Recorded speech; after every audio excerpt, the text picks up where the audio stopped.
दिन शनिवार, हिंदी तिथि षष्ठी। और आइए बात करते हैं आज के मुख्य समाचार में देश भर की तमाम बड़ी डालते हैं। देखिए, एक तो आज के दिन को वर्ल्ड लॉयन डे के रूप में मनाया जाता है, यानी कि विश्व शेर दिवस। और आप सभी को ढेर सारी हार्दिक शुभकामनाएं, क्योंकि पेरिस ओलंपिक में भारत ने 6ठा मेडल भी जीत लिया है। रेसलर अमन सहरावत ने ब्रॉन्ज मेडल दिलाया भारत को। प्यूर्टो रिको के खिलाड़ी को 13-5 से हराया इन्होंने। और इससे पहले आपको पता होगा, कल ही नीरज चोपड़ा ने भी भारत को सिल्वर मेडल दिलाया था। तो प्रधानमंत्री नरेंद्र मोदी ने नीरज को वीडियो कॉल किया और पीएम ने कहा कि नीरज, आप खुद गोल्ड हो। हरियाणा के मुख्यमंत्री ने भी उनसे वीडियो कॉल पर बातचीत की। कुछ और ओलंपिक के अपडेट है दोस्तों, आगे जानेंगे अपन। फिलहाल देखिए, बांग्लादेश से जुड़े कुछ हालात। बांग्लादेश में हिंदुओं की रक्षा के लिए अब भारत ने बड़ा कदम उठाया है। गृह मंत्री अमित शाह ने एक कमेटी भी बनाई है, क्योंकि आजकल बांग्लादेश में हालातों के बीच हिंदुओं पर काफी ज्यादा हिंसा हो रही है। तो अब भारत ने कमेटी गठित की और भारतीयों की सुरक्षा के लिए ये कमेटी काम करेगी। और इतना ही नहीं, बांग्लादेश की नई सरकार को भी पीएम मोदी ने संदेश भेजा, कहा कि हिंदुओं की रक्षा सुरक्षा सुनिश्चित करे मोहम्मद यूनुस। और देखिए, बांग्लादेश में हिंसा में जलाया गया एक सिंगर राहुल आनंद का घर भी। 140 साल पुराने इस घर में तकरीबन 3000 म्यूजिकल के इक्विपमेंट यानी गाने बजाने के सामान रखे हुए थे, सब जलकर राख हो गए। परिवार के साथ भागे फिर सिंगर। ये हालात चल रहे हैं हिंसा के, अब आप अंदाजा लगा सकते हैं। और इन्हीं हालातों के बीच भारत में घुसने की भी कोशिश में जुटे हैं हजारों सैकड़ों बांग्लादेशी लोग। तो बीएसएफ के जवान बॉर्डर पर इन्हें रोक रहे हैं। भारत के 5 राज्यों के 5 चेक पोस्ट से आंखों देखी तस्वीरें आप देख सकते हैं स्क्रीन पर। और इधर बागेश्वर धाम के पंडित धीरेन्द्र कृष्ण शास्त्री भी बोले कि बांग्लादेश जैसे हालात बने तो हिंदू कहां जाएंगे। एक बार फिर से उन्होंने भारत को हिंदू राष्ट्र घोषित करने की मांग उठाई है और कहा कि हिंदुओं पर अत्याचार की खबरों से मन दुखी है। देश दुनिया में चल रहे इन हालातों के बीच अब मध्य पूर्व संकट के कारण एयर इंडिया ने भी तेल अवीव के लिए उड़ानों पर अगले आदेश तक रोक लगा दी है। तो ये कुछ हालात चले दोस्तों। और चलिए अभी अपन आगे बढ़ते हैं खबरों में। देखिए, आप दिल्ली के मंत्री मनीष सिसोदिया 17 महीने बाद तिहाड़ जेल से बाहर आए। और बाहर आते उन्होंने कहा कि संविधान की वजह से मुझे जमानत हुई। सुप्रीम कोर्ट ने भी जमानत देते हुए कहा कि सुनवाई पूरी करने के लिए इन्हें जेल में नहीं रख सकते हैं। कोर्ट ने साफ साफ ये कहा कि इस मुकदमे के जल्द समाप्त होने की दूर दूर तक उम्मीद नहीं है और तब तक मनीष सिसोदिया को जेल में नहीं रखा जा सकता है। यही वजह है कि मनीष सिसोदिया को जमानत दी गई। तकरीबन 530 दिन बाद उन्हें जेल से यह आजादी मिली। और उन्होंने कहा कि तानाशाही से जेल में डाला और संविधान ने मुझे बचाया। जेल से बाहर आने के बाद उनका ये पहला रिएक्शन देखने को मिला। चलिए अगली खबर देखिए आप। संसद में लोकसभा स्पीकर ने बनाई 31 सांसदों की जेपीसी कमेटी। और इस कमेटी में असुद्दीन ओवैसी समेत कई दिग्गज नेता शामिल होंगे। ये कमेटी वक्फ संशोधन बिल के लिए बनाई गई है 31 मेंबर्स की। इसमें 10 तो राज्यसभा के सांसद हैं और ओवैसी के साथ सपा के मोहिबुल्ला और कांग्रेस के इमरान मसूद भी शामिल हैं। अब ये कमेटी तय करेगी कि जो सरकार वक्फ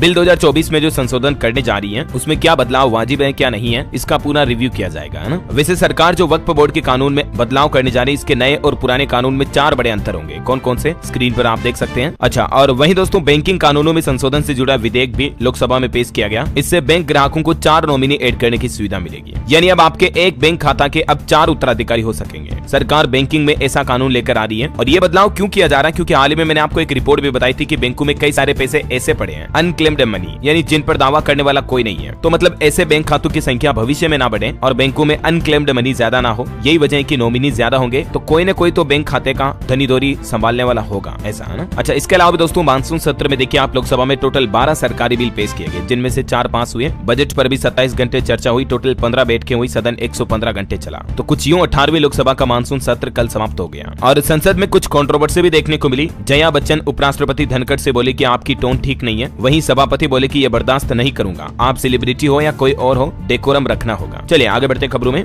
देखिए, हरियाणा सरकार ने नया आदेश जारी किया। अब स्कूलों में बच्चों को गुड मॉर्निंग की जगह जय हिंद बोलना पड़ेगा। सरकार ने इसकी अधिसूचना भी जारी कर दी है। बच्चों में देशभक्ति बढ़ाने के लिए हरियाणा सरकार की तरफ से ये नया नियम लागू किया जा रहा है। स्कूलों में good morning sir, good morning ma'am नहीं बोलेंगे अब बच्चे, बल्कि जय हिंद बोलेंगे। और शिक्षा अधिकारियों को 15 अगस्त तक ये आदेश लागू करने को भी कहा है। शिक्षा निदेशालय ने ये भी बताया कि स्कूलों में जय हिंद बोलने के क्या फायदे होंगे। इससे बच्चों में देशभक्ति की भावना मजबूत होगी, राष्ट्र के प्रति सम्मान बढ़ेगा, बच्चों के बीच एकता को भी बढ़ावा मिलेगा, भारतीय परंपरा के प्रति सम्मान आएगा, वगैरह वगैरह। चलिए खबर है दोस्तों, आज प्रधानमंत्री नरेंद्र मोदी 10 अगस्त को केरल के वायनाड का दौरा करेंगे, जहां हाल ही में आपको पता होगा भूस्खलन की घटना हुई थी। तो इस घटना से प्रभावित इलाकों का दौरा करेंगे और पीड़ितों से मुलाकात भी करेंगे, है ना। तो आज शनिवार को पहुंचेंगे वायनाड, राहत एवं पुनर्विकास कार्यों का जायजा भी लेंगे। और इसके अलावा आने वाली 23 तारीख को पीएम मोदी अब यूक्रेन का दौरा करेंगे। शांति दूत बनकर जाएंगे प्रधानमंत्री यूक्रेन। और इससे रूस के भी तेवर थोड़े ढीले पड़ेंगे। सरकारी सूत्रों ने इस बात की जानकारी दी है और कहा कि प्रधानमंत्री की यात्रा का उद्देश्य 2 साल से चल रहे रूस यूक्रेन युद्ध के शांतिपूर्ण समाधान की गारंटी देना है और उम्मीद है कि अब रूस यूक्रेन का संघर्ष रुक पाए जल्दी। चलिए अगली खबर देखिए दोस्तों, पहली बार CAA कानून के तहत 14 शरणार्थियों को भारत की नागरिकता मिली। गृह मंत्रालय ने इन लोगों को सर्टिफिकेट भी जारी किया। आपको पता होगा हमारे देश में 11 मार्च को CAA कानून लागू हुआ था। हालांकि इसके लिए सरकार ने एक नया नोटिफिकेशन भी जारी किया है। CAA पर केंद्र सरकार ने कहा कि नागरिकता के लिए जरूरी कागजात बताएं। क्या है ये नागरिकता संशोधन कानून CAA 2019, देख सकते हैं आप डिटेल्स, है ना। चलिए अगली खबर देखिए, उड़ीसा राज्य में देश का पहला अनाज का ATM शुरू हुआ। मात्र 5 मिनट में ये 50 किलो अनाज बांट सकता है और इसमें हर राज्य का राशन कार्ड काम करेगा। जी हाँ, लिटरली मतलब जैसे ATM डालकर आप पैसे निकाल सकते हो ना, वैसे ही इस मशीन में आप अपना राशन कार्ड लगाकर राशन ले सकते हो। उड़ीसा की राजधानी भुवनेश्वर में ये देश का पहला ATM अनाज वितरण मशीन लॉन्च किया गया है और ये सार्वजनिक वितरण प्रणाली लाभार्थियों को 24/7 अनाज की सुविधा देगी। चलिए रेलवे डेवलपमेंट से जुड़ी अच्छी खबर देखिए, 130 किलोमीटर की स्पीड से दौड़ी 20 कोच वाली वंदे भारत ट्रेन। गुजरात के अहमदाबाद मुंबई रूट पर इसका ट्रायल हुआ। सफेद की जगह भगवा रंग के कोच नजर आए, देख सकते हैं आप ट्रायल की तस्वीरें भी। चलिए बड़ी खबर है, नीट PG स्थगित करने की याचिका को सुप्रीम कोर्ट ने खारिज किया। CJI ने कहा कि 2 लाख स्टूडेंट्स हैं, 4 लाख पेरेंट्स भी प्रभावित होंगे। 11 अगस्त को होगी अब ये परीक्षा, कल मतलब एग्जाम होगा, लेकिन इस एग्जाम को स्थगित करने की जो सुप्रीम कोर्ट में याचिका लगाई थी तो उसको खारिज कर दिया सुप्रीम कोर्ट ने, है ना।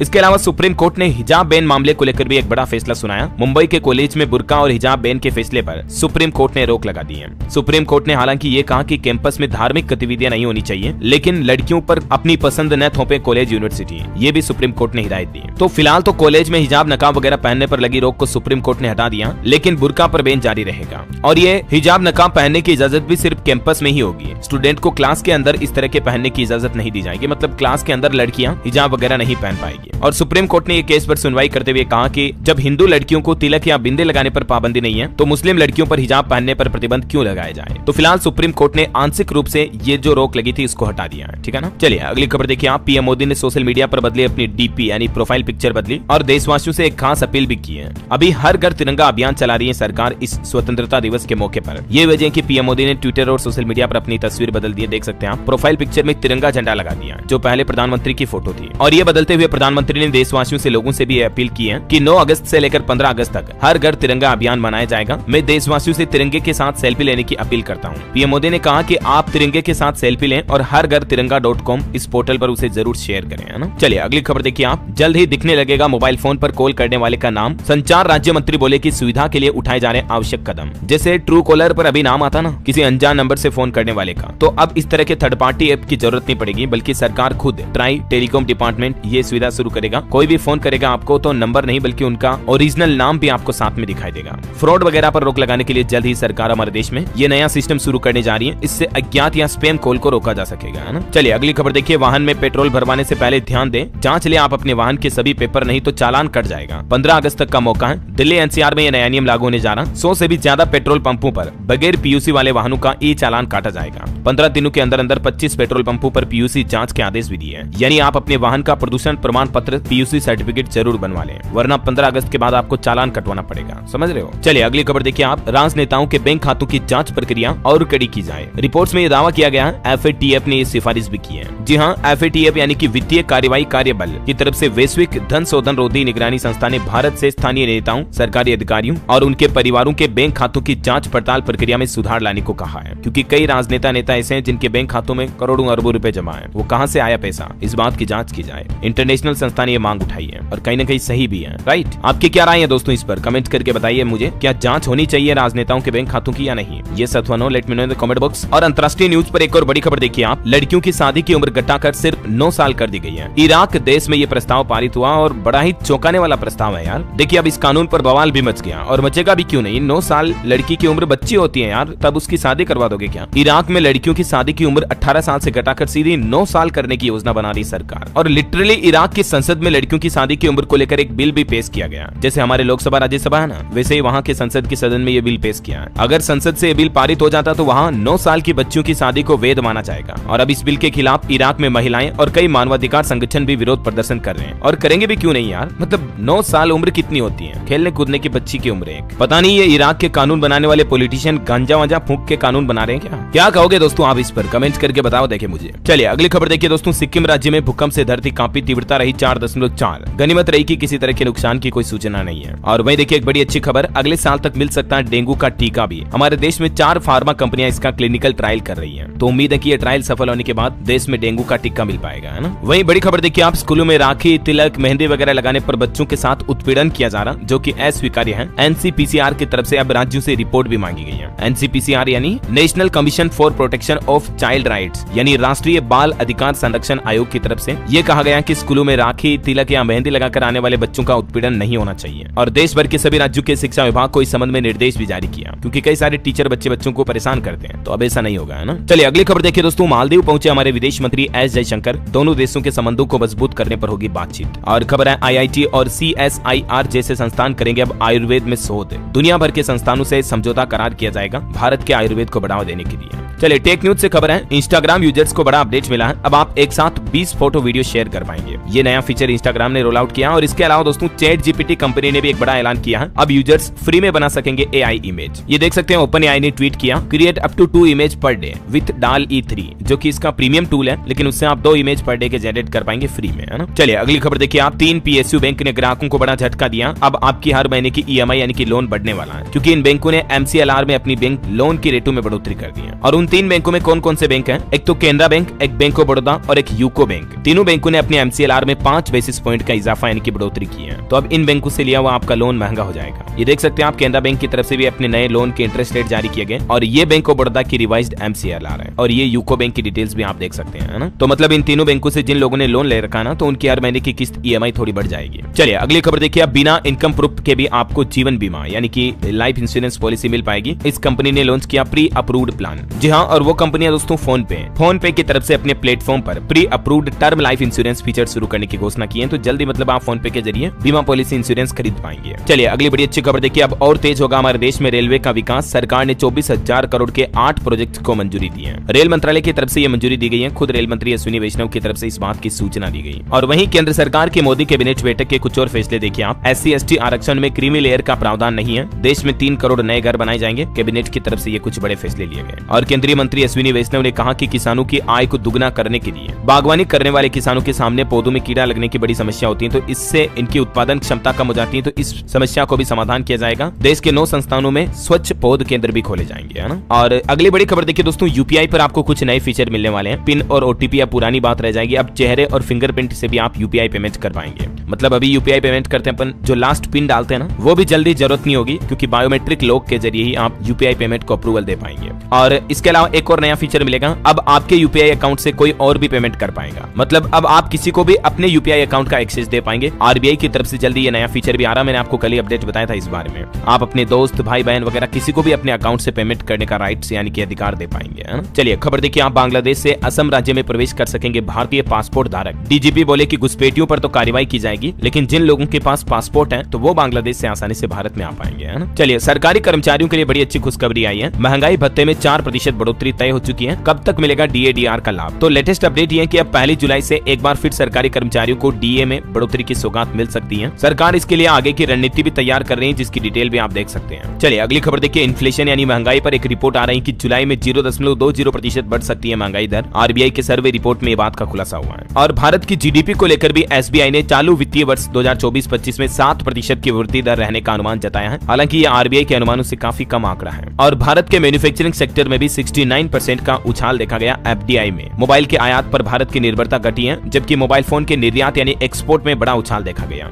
तो ये भारत के इंडस्ट्रियल सेक्टर के लिए एक अच्छी बात है। बहरहाल अभी तो कुछ और महत्वपूर्ण और काम की खबरें देखेंगे दोस्तों, लेकिन बाकी देश के 15 राज्यों में आज झमाझम बारिश का अलर्ट है। देश का मानसून ट्रैकर देखिए, उत्तर प्रदेश बिहार में गंगा नदी उफान पर चल रही है। वाराणसी में घाट किनारे 500 मंदिर डूबे। और ये देखिए प्रयागराज के ग्राउंड रिपोर्ट, 100 गाँव टापू बने। यूपी में 14,000 लोगों ने घर छोड़ा, 5 लाख फंसे हैं। कारें, बाइकें, सड़कें सब डूबी हैं। सड़कों पर नाव चलानी पड़ रही, इतनी गंभीर हालात चल रहे हैं कई जगहों पर। तो कुछ और राज्यों के हालात देखते हैं अपन। देखिए मध्य प्रदेश का मानसून अपडेट, भोपाल, इंदौर, ग्वालियर में बारिश हुई। जबलपुर समेत 4 संभागों में 11 से 15 अगस्त तक खुला रहेगा मौसम। और राजस्थान का मानसून अपडेट देखिए, 15 जिलों में भारी बारिश का अलर्ट। लूनी नदी में डूबने से 3 लोगों की जान चली गई। अजमेर में एक बिल्डिंग ढही, दौसा में पानी की टंकी भी धंसी। और ये देखिए राजस्थान के रेगिस्तानी इलाकों की तस्वीरें। रेगिस्तान में भी राजस्थान की गंगा उफान पर चल रही है। 200 किलोमीटर बहकर बाड़मेर पहुंचा लूनी नदी का पानी। लोगों ने आरती उतारी, चुनरी भी उठाई, क्योंकि लूनी नदी को राजस्थान की गंगा कहा जाता है। और बिहार का मानसून अपडेट देखिए आप, पटना के कई इलाकों में भरा बारिश का पानी, उफान पर है गंगा गंडक नदी भी, बाढ़ की चपेट में तकरीबन 4000 लोग, और बिहार में आकाशीय बिजली गिरने से भी 5 लोगों की जान चली गई। बिहार के बेगूसराय में भी देखिए प्रति घंटा 25 सेंटीमीटर बढ़ रहा गंगा का जल स्तर, 7 प्रखंडों पर बाढ़ का खतरा है। और छत्तीसगढ़ का मानसून अपडेट देखिए दोस्तों, बलरामपुर जिले में भारी बारिश हुई, स्कूल घरों में भी पानी भर गया, सोंडूर डैम के 5 गेट खोले गए।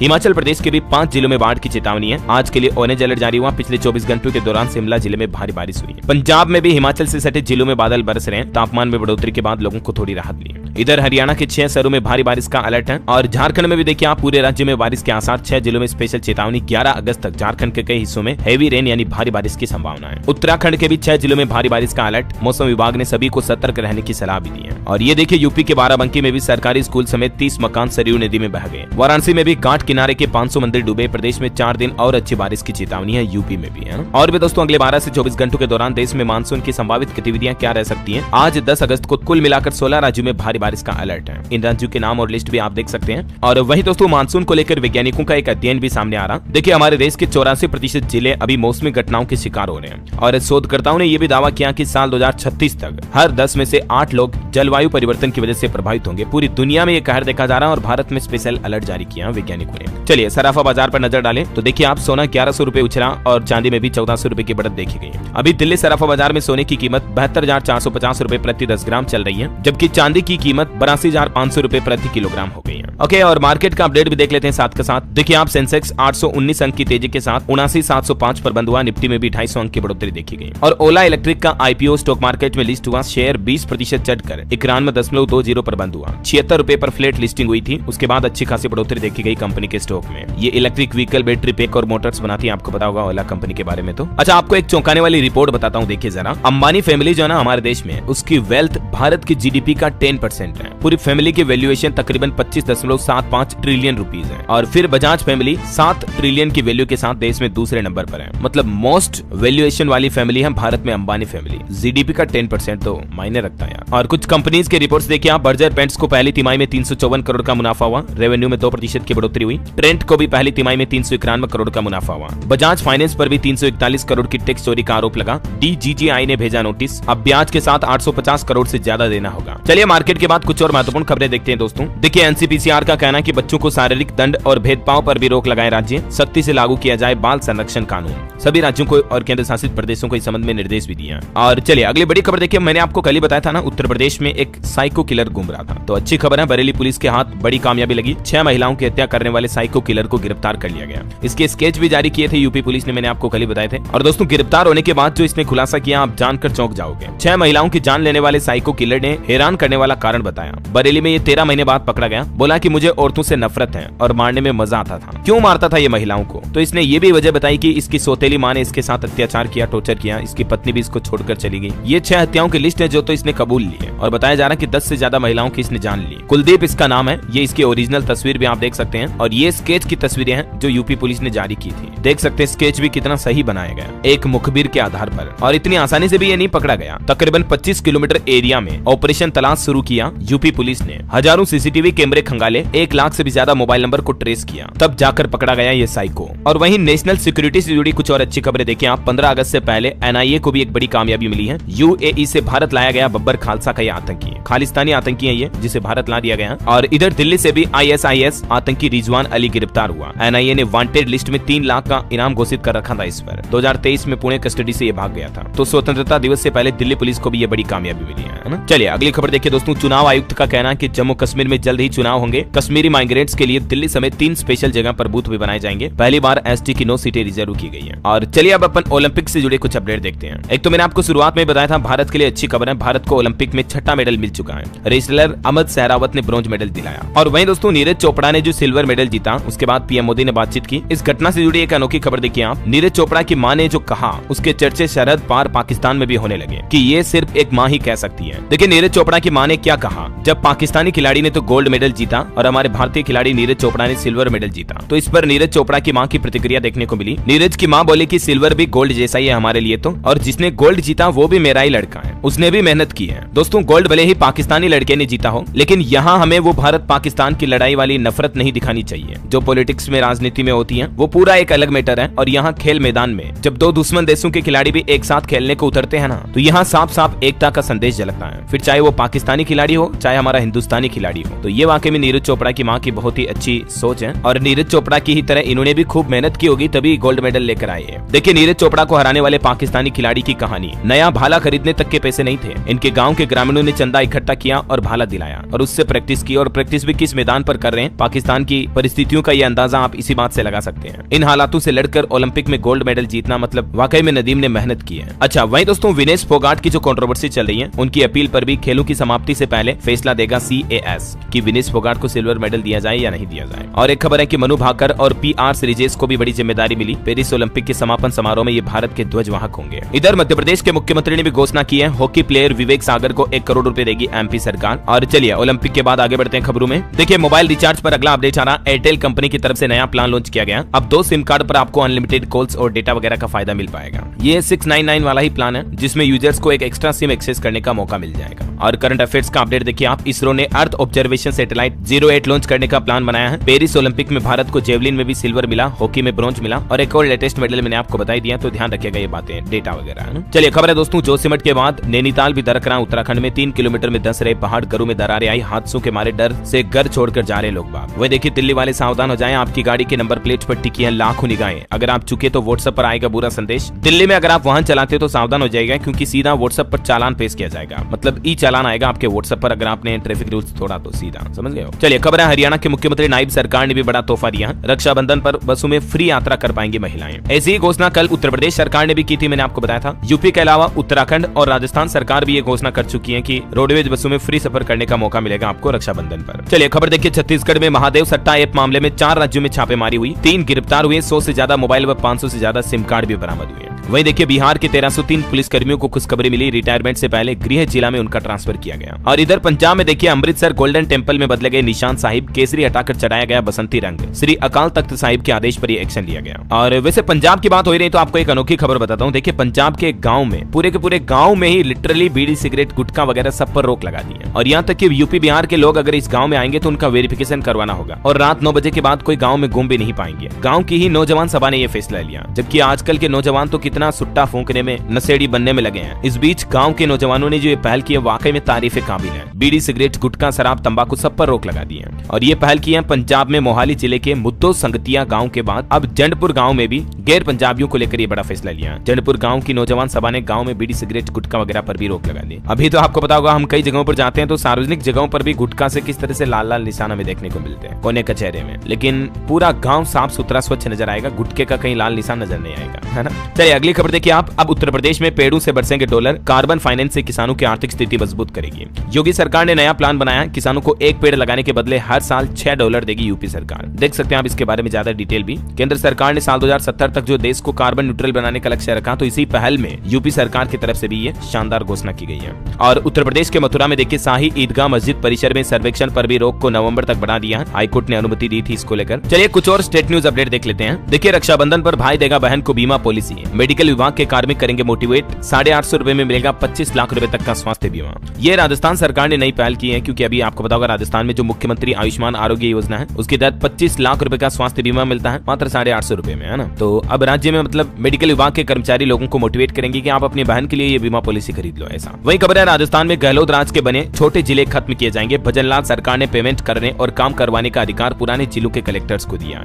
और देखिए राजस्थान ने 60 साल बाद जीती national football championship, under 17 girls ने फाइनल में कर्नाटक राज्य को हराया। हर घर तिरंगा अभियान के तहत राजस्थान के मुख्यमंत्री भजनलाल ने भी बदली प्रोफाइल पिक्चर। केंद्र 7 दिन और राज्य सरकार 3 दिन चलाएगी ये अभियान। और खबर है दिल्ली से जोधपुर जल्द चलेगी इलेक्ट्रिक ट्रेन, 110 की स्पीड का ट्रायल भी सफल रहा। चलिए खबर है दोस्तों मध्य प्रदेश के मुख्यमंत्री मोहन यादव को भेंट की गई 40 फीट लंबी राखी। महिला सरपंचों ने मंगल गीत भी गाए। और इस दरमियान महिला सरपंचों से मुख्यमंत्री बोले कि आप फिजूल खर्चे रोकें। उन्होंने कहा कि 13वीं और शादियों में जो खर्च होता है बहुत ज्यादा होता है, अक्सर गाँव में स्पेशली। तो मैंने बेटे की शादी में 100 लोग बुलवाए थे, ये उन्होंने कहा है। चलिए बड़ी खबर खबर आ रही छत्तीसगढ़ में स्वाइन फ्लू से 2 महिलाओं की मौत हो गई। कोरिया और जांजगीर चांपा की रहने वाली थी ये महिलाएं। 7 नए संक्रमित भी मिले। और इधर उत्तर प्रदेश में देखिए दोस्तों, अयोध्या में राम मंदिर में पहली बार रामलला रत्न जड़ित हिंडोल पर झुलाए गए। चारों भाइयों के साथ झूले झूल रहे, झूला देख सकते हैं आप। और खबर है बस खरीदने के लिए अब बिहार सरकार 5 लाख रुपए का अनुदान दे रही है। सरकार का कहना है कि 25 अगस्त तक लास्ट डेट है। शिक्षित बेरोजगार इसके लिए ऑनलाइन आवेदन कर सकते हैं। चलिए खबर है हरियाणा में ओलंपिक खिलाड़ी मनु भाकर होंगी बेटी बचाओ बेटी पढ़ाओ की ब्रांड एम्बेसडर। परिवहन मंत्री असीम ने ये घोषणा की है। करंट अफेयर्स के हिसाब से भी इंपॉर्टेंट है, ध्यान रखिएगा।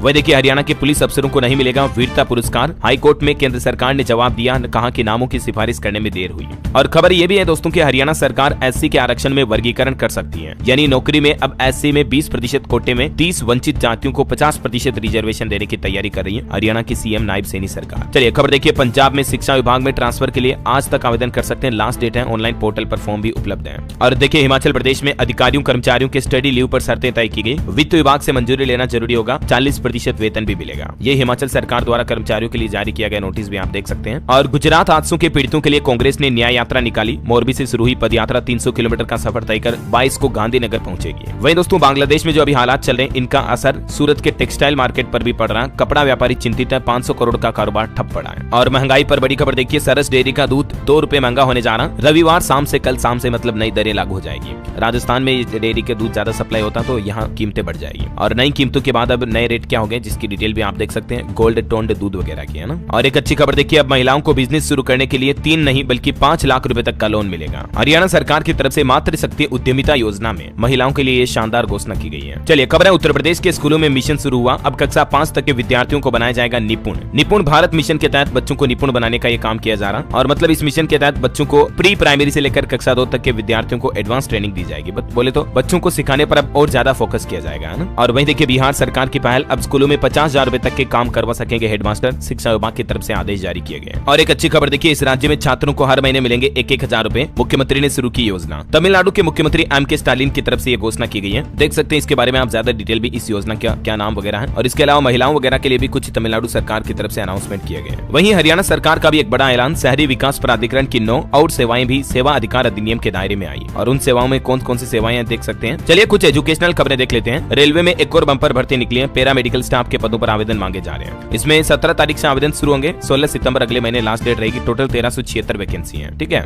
इसके अलावा CSIR NET जुलाई 2024 के आंसर की NTA ने जारी कर दी है। 11 अगस्त तक आप आपत्ति दर्ज करा सकते हैं। वहीं SSC CGL एग्जाम भी अगले महीने 9 सितंबर से शुरू होंगे। आवेदन में सुधार 10 अगस्त से कल से शुरू हो जाएंगे। हरियाणा में भी मेडिकल ऑफिसर के 777 पदों पर भर्ती निकली है, जिसमें आवेदन शुरू हो चुके हैं। 8 तारीख से लास्ट डेट है 28 अगस्त। और एक रिपोर्ट आ रही दोस्तों, त्योहारी सीजन आने से पहले ई-कॉमर्स के सेक्टर में तकरीबन 12.5 लाख रोजगार क्रिएट होंगे। कुल भर्तियों में 10 लाख अस्थायी नियुक्तियां होगी त्योहारी सीजन की मांग को देखते हुए है ना। चलिए ऑटो इंडस्ट्री से खबर है, मारुति ने अल्टो K10 की 2555 गाड़ियों को वापस बुलाया क्योंकि इन गाड़ियों के स्टीयरिंग गियरबॉक्स वगैरह में कुछ खराबी है। इस वजह से कंपनी ने रिकॉल किया और कंपनी फ्री में पार्ट्स बदलेगी। अगर आपके पास भी ये गाड़ी है तो एक बार शोरूम जाकर चेकअप करवा लें। और एक खबर है कि सिट्रोएन ने बेसाल्ट SUV कूपे 8 लाख रुपए की कीमत पर लॉन्च की। इसमें आपको अच्छे खासे सेफ्टी फीचर्स वगैरह भी मिल जाते हैं। और दोस्तों आज के राशिफल पर नजर डालें। देखिए आप, सिंह राशि के लोग मित्रों से विवाद न करें। मीन राशि के लोग अपनी तुलना किसी के साथ न करें। कर्क राशि के नौकरी पेशा लोगों को प्रमोशन मिल सकता है। कुंभ राशि वालों का भी स्थान परिवर्तन होने की संभावना है। और अंत में आपको मैं आज